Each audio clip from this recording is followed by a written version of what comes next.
Assalamualaikum warahmatullahi wabarakatuh. Halo anak soleh dan soleha, bertemu lagi dengan Bu Firda. Hari ini kita akan belajar bahasa Indonesia, tema 8 yang akan kita bahas pada video kali ini. Disimak baik-baik ya videonya. Cerita fiksi. Sebelumnya Ibu mau tanya, ada yang udah tahu apa itu cerita fiksi? Ya, cerita fiksi adalah cerita khayalan yang tidak terjadi sebenarnya. Cerita fiksi dibuat berdasarkan pada imajinasi dan kreativitas dari si penulis cerita. Karya sastra ini biasanya menggambarkan kejadian atau pengalaman seseorang atau sejarah yang ditambahkan dengan imajinasi dari penulis. Berikut ini adalah ciri-ciri cerita fiksi. Yang pertama, bersifat imajinatif atau khayalan. Yang kedua, ide yang dituangkan dalam cerita bisa berasal dari kisah nyata atau murni khayalan belaka. Bila cerita tersebut hanya khayalan belaka, maka disebut dengan istilah fiksi fantasi. Yang ketiga, terdapat sudut pandang dari pengarangnya.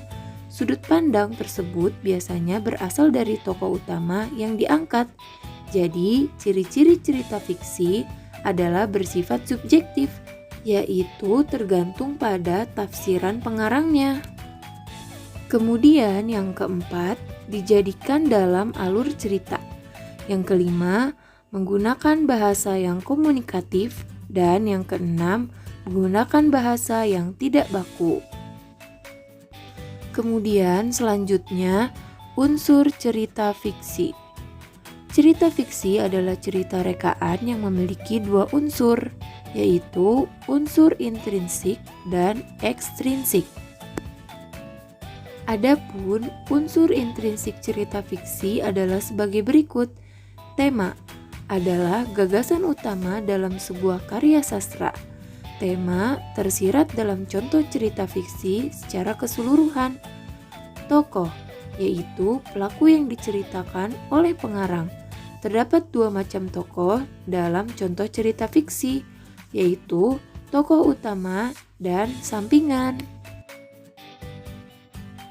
Kemudian alur, yaitu urutan kejadian dari sebuah contoh cerita fiksi. Latar, tempat terjadinya peristiwa yang diceritakan. Latar juga bisa berupa waktu dan lingkungan yang digambarkan dalam contoh cerita fiksi. Amanat, yaitu pesan pengarang yang terkandung dalam contoh cerita fiksi atau hikmah yang ingin disampaikan.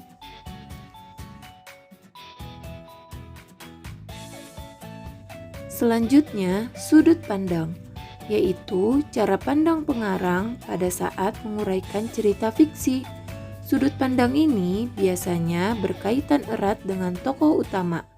Konflik merupakan masalah yang diangkat dalam sebuah contoh cerita fiksi.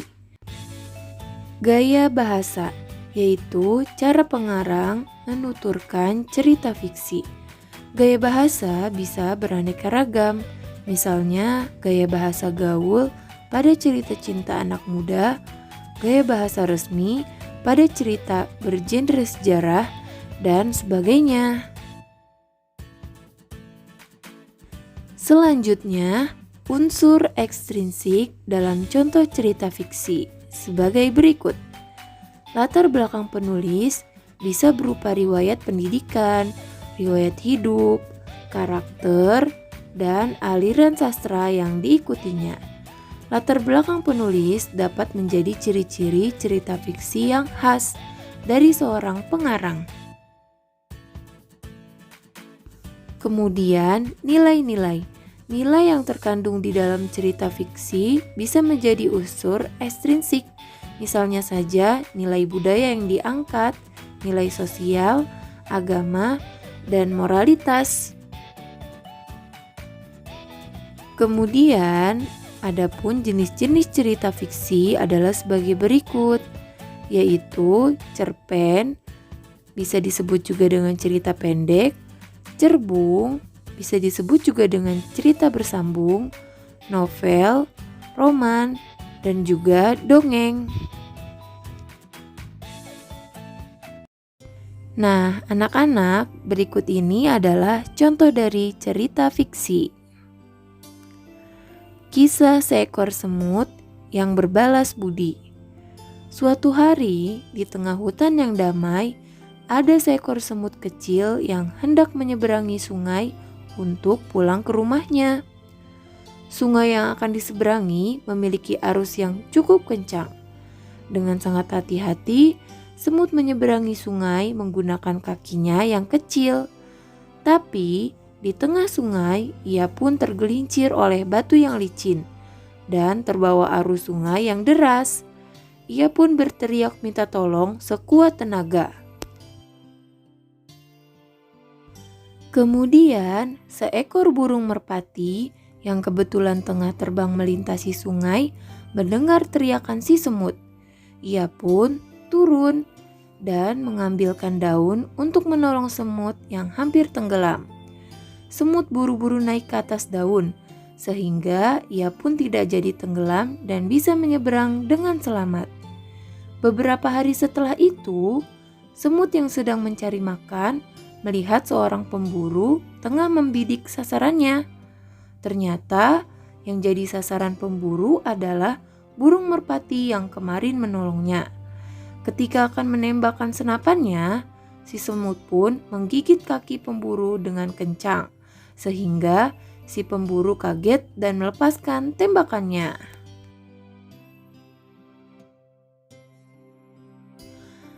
Beruntung, tembakan meleset dan merpati pun bisa kabur karena mendengar suara tembakan. Burung merpati mengenali si semut yang ditolongnya di sungai telah menyelamatkannya dari pemburu. Ia pun turun dan berterima kasih pada semut. Keduanya pun menjadi sahabat baik yang saling tolong-menolong. Nah, demikian cerita fiksi yang sudah Ibu bacakan. Adapun pesan moralnya adalah sebagai berikut.